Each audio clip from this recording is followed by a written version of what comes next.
नमस्कार, मैं गरिमा पांडे आपका स्वागत करती हूं हमारे YouTube चैनल आवाहन में।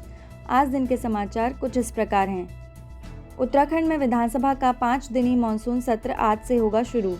विपक्ष ने विधानसभा चुनाव से ऐन पहले हो रहे सत्र में सरकार को घेरने की पूरी तैयारी कर ली है। विधानसभा के मानसून सत्र के पहले दिन कांग्रेस प्रदेश में कोरोना महामारी के मुद्दे पर काम रोको प्रस्ताव के जरिए उत्तराखंड सरकार को घेरेगी। इसके साथ ही शून्यकाल के दौरान महंगाई, भ्रष्टाचार, किसानों की कर्ज माफी, महिला उत्पीड़न समेत कई अहम मुद्दों को भी उठाया जाएगा। उत्तराखंड के मुख्यमंत्री पुष्कर सिंह धामी ने किया स्पुतनिक वी टीकाकरण सेवा का उद्घाटन। मुख्यमंत्री पुष्कर सिंह धामी ने रविवार को देहरादून स्थित graphic era institute of medical sciences द्वारा शुरू की गई स्पुतनिक वी टीकाकरण सेवा का उद्घाटन किया। यह पहली बार है जब राज्य में स्पुतनिक वी कोविड-19 टीकाकरण सेवा शुरू की गई है। उन्होंने कहा कि उत्तराखंड ने दिसंबर तक राज्य में 100% टीकाकरण का लक्ष्य रखा है।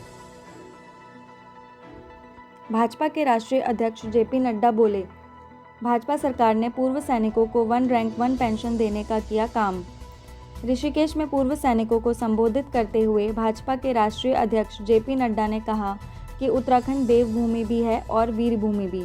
उत्तराखंड के कई लोग सेना में बड़े पदों पर आसीन रहे हैं और भाजपा सरकार ने केंद्र में आने के बाद सबसे पहले पूर्व सैनिकों को 1 रैंक 1 पेंशन देने का काम किया, जबकि यह मांग 42 सालों से लंबित थी। उत्तराखंड इंजीनियरिंग कॉलेजों में आज से विधिवत ऑफलाइन पाठन होगा शुरू। यूटीयू से संबद्ध सभी इंजीनियरिंग कॉलेजों में आज से विधिवत ऑफलाइन पाठन शुरू हो जाएगा। अभी कॉलेज ऑफलाइन के साथ ही ऑनलाइन पढ़ाई का भी विकल्प देंगे। कॉलेज कोविड की दूसरी लहर के चलते मार्च से ही बंद चल रहे थे। इसी क्रम में यूटीयू ने भी सभी कॉलेजों को नियमित कक्षा संचालन के लिए कहा है। कांग्रेस नेता पवन खेड़ा ने भाजपा पर लगाया आरोप, कहा भाजपा की संस्कृति लोगों को लड़ाने वाली। कांग्रेस के राष्ट्रीय प्रवक्ता पवन खेड़ा ने आरोप लगाया कि भाजपा की संस्कृति लोगों को लड़ाने वाली है। भाजपा की सरकार भले ही वह केंद्र में हो या फिर राज्य में हर मोर्चे पर विफल रही है। उन्होंने कहा कि उत्तराखंड राज्य में मुख्यमंत्री बदलकर पार्टी ने अपनी नाकामी साबित कर दी है। चंपावत जिले में स्थित मां वाराही धाम देवीधुरा में रक्षाबंधन पर खेली गई प्रसिद्ध बग्वाल। उत्तराखंड में चंपावत जिले में स्थित मां वाराही धाम देवीधुरा में रक्षाबंधन पर खेली गई प्रसिद्ध बग्वाल करीब 8 मिनट तक चली, जिसमें 75 लोग घायल हुए। प्रशासन ने कोरोना गाइडलाइन के तहत ही बग्वाल मेले का आयोजन किया था। वहीं बाहर के लोगों के लिए बग्वाल में प्रवेश पर रोक लगाई गई थी। पीएम आवास योजना के तहत घर बनाने की योजना में 4 साल बाद अब आई तेजी। उत्तराखंड आवास विकास परिषद ने रुद्रपुर, काशीपुर, सितारगंज में निजी निवेशकों द्वारा प्रस्तावित कुल 3,568 ईडब्ल्यूएस फ्लैट की 3 परियोजनाओं को मंजूरी प्रदान कर दी है तथा पीएम आवास योजना के तहत प्रदेश सरकार ने निजी निवेशकों से ईडब्ल्यूएस श्रेणी के फ्लैट खरीद आवासहीन लोगों को देने की योजना बनाई है। देश में सबसे ऊंचाई पर हर्बल गार्डन बना उत्तराखंड के चमोली जिले में। हर्बल गार्डन में 40 दुर्लभ प्रजातियां मौजूद हैं। 4 एकड़ में फैले गार्डन को बनाने में 3 साल लगे हैं। उत्तराखंड के सीमांत गांव माणा में वन अनुसंधान केंद्र उत्तराखंड ने 3 साल के प्रयास के बाद 11,000 फीट की ऊंचाई पर हर्बल गार्डन तैयार कर दिया है। तिब्बत सीमा से लगे माणा गांव के सरपंच पीताम्बर मोलपा ने इसका उद्घाटन किया। नदियों के जल प्रवाह की मॉनिटरिंग के लिए वाटर लेवल रिकॉर्डर लगाए जाने की प्रक्रिया शुरू। उत्तराखंड के उच्च हिमालयी क्षेत्रों में ग्लेशियरों के टूटने, भूस्खलन से बनने वाली झीलों की मॉनिटरिंग के लिए Wadia institute of Himalayan geology की ओर से ग्लेशियरों के नीचे नदियों में वाटर लेवल रिकॉर्डर लगाए जाएंगे।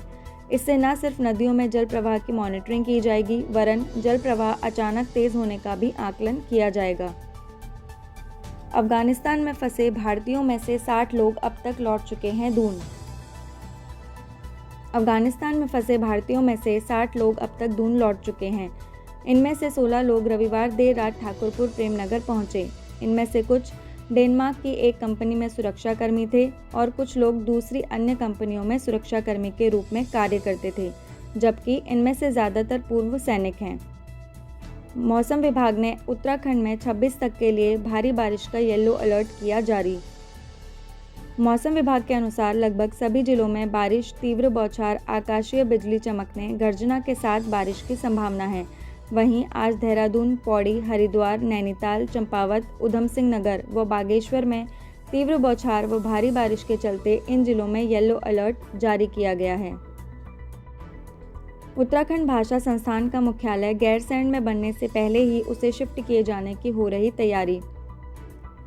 तत्कालीन मुख्यमंत्री त्रिवेंद्र सिंह रावत ने ग्रीष्मकालीन राजधानी गैरसैंण में इसके मुख्यालय की स्थापना के निर्देश दिए थे, लेकिन संस्थान को मैदान में स्थापित किए जाने की तैयारी है।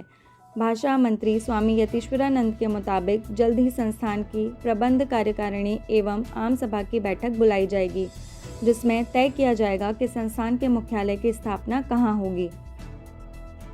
देहरादून में विधानसभा सत्र के चलते रिस्पना पुल और विधानसभा के आसपास ट्रैफिक रहेगा डाइवर्ट। देहरादून में आज से शुरू हो रहे विधानसभा सत्र के लिए रिस्पना पुल और विधानसभा के आसपास ट्रैफिक डाइवर्ट रहेगा। एसएसपी डॉक्टर योगेंद्र सिंह रावत ने बताया कि डाइवर्ट पॉइंटों पर ट्रैफिक पुलिस तैनात की गई है। उन्होंने किसी परेशानी से बचने के लिए लोगों से वैकल्पिक रास्तों का प्रयोग करने की सलाह दी है। भाजपा ने उत्तराखंड विधानसभा चुनाव की तैयारियां की तेज। पार्टी संगठनात्मक ढांचे को और मजबूत करने में जुटी है। वहीं भाजपा बूथ सत्यापन अभियान भी चला रही है। जिले की बात करें तो भाजपा का चिंतन शिविर जून में रामनगर में हुआ था। इसके बाद प्रदेश प्रभारी प्रवास के लिए पहुंचे थे, जबकि 18 अगस्त को पार्टी ने जन आशीर्वाद यात्रा भी निकाली थी। धन्यवाद।